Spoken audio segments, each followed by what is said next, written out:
Hey everybody, Ned Canty here, General Director of Opera Memphis and Stage Director for our upcoming production of the Elixir of Love. And before I get started today, because this is how we started our day, I want to thank Hewlett and Dunn.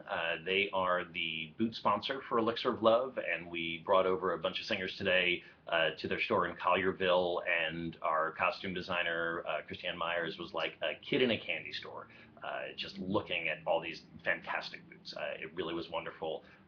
And as she said, they really know how to fit a boot, which I think is one of those compliments that only a costume designer can give and really understand. But the way that in which she said it makes me believe that it's a very high compliment indeed. So thank you to Hewlett and Dunn. If you've never been out there, it's on the square in Collierville, and it not only is it filled with incredible hats and boots and buckles and wallets and all that stuff, it's just decorated really well. It's sort of what TGI Fridays are trying to be when they grow up, in terms of just having a lot of stuff, older stuff, taxidermy and bits of old wagons and saddles and all kinds of stuff. Really interestingly done, and there's this collection of radios as well along the walls. That's it's just a really cool place, very authentic. It's real, it's not. It's one of the things I love about this part of the world, is that you go someplace like that and you know that it's the real deal. It's not a chain. It's not whatever. Anyway, not to get off on that, but Hewlett and Dunn, go there if you haven't, because it's awesome.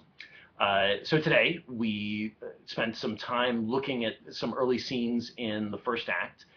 We were supposed to tonight plug in the chorus for that, but for those of you not in Memphis, Tennessee today, we are apparently ground zero for a big ice storm that's coming through, and since people in this area don't have a lot of experience driving in ice, things can get pretty tricky. I think I'm still getting used to being around people who don't know how to drive on ice, having come from the Northeast, but it's definitely something that we try to be conscious of. So we've canceled tonight's rehearsal. Everybody gets to go home a little bit early, and hopefully we'll catch up either on Thursday or Saturday when we have the chorus again. Today was actually a great example of how important the chorus is to this piece. It's, choruses they're always important. They're always a big part of the musical life of any opera in which they're a part. This piece, as much as any of the real big chorus pieces, really needs the chorus, because they are the context for everything that happens. They are the community in which things take place, because a love story that takes place in Memphis it can be quite different than a love story that takes place in London or in New York or in California or in Brazil. And so the people around the story, the people who are creating the world, the town, the castle, whatever opera it is, who are creating that world, are really vital, because they tell us what to think and what to feel about what's going on stage. We're very fortunate at Opera Memphis to have an outstanding chorus. They not only are musically excellent, but they really throw themselves into it. They become a part of it. They want to make sure that that their lives on stage are interesting.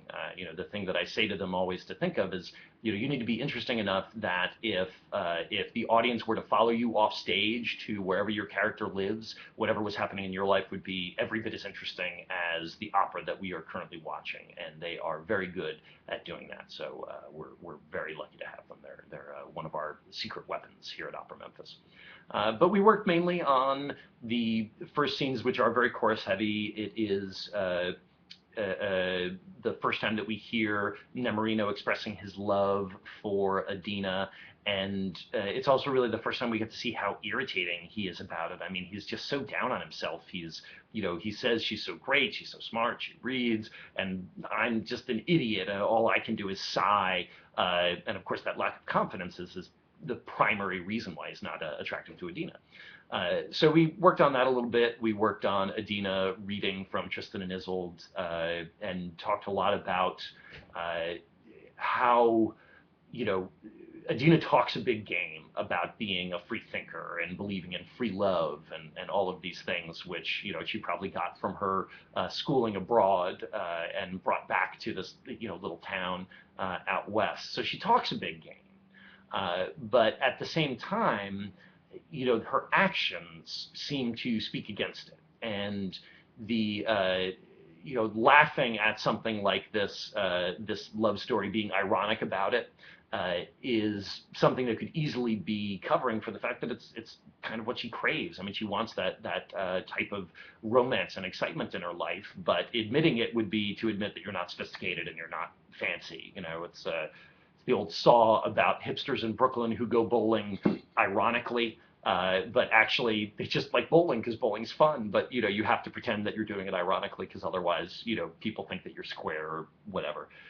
So there's definitely some similarities there. So we talked about that, and Sarah Schaefer, who is playing our Adina, really sort of nailing that transition, nailing some of those moments. So we're happy about that. And then we very loosely looked at the entrance of Belcore into this world. And Jordan Shanahan, who's singing Belcore, he's been a great example of what I love about revisiting a piece that I've done Elixir in Michigan, I've done it in Philadelphia, I did it in Shanghai.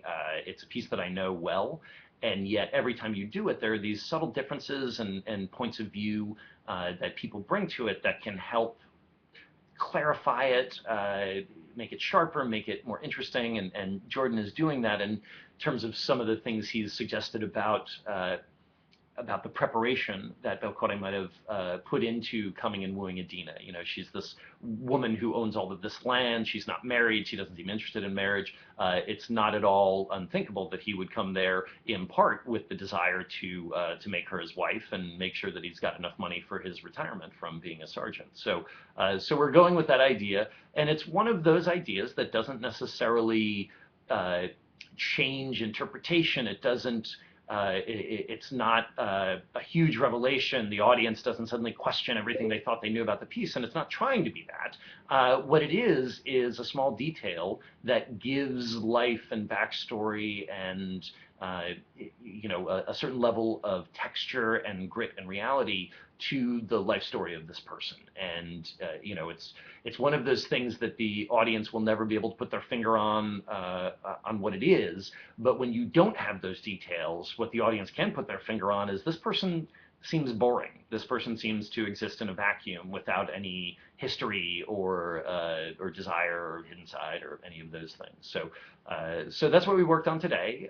We made some great progress. Hopefully, when we get the chorus, we can fill in some of these moments, give it that context, give it that life outside of the main characters. And I look forward to doing that hopefully Thursday, assuming that we don't have another ice storm. So thanks for listening, and if you like these videos, please tell your friends, and if you're here in Memphis and you don't have tickets for Elixir yet, you should get them, because this one's going to be special. Thanks, and have a great night.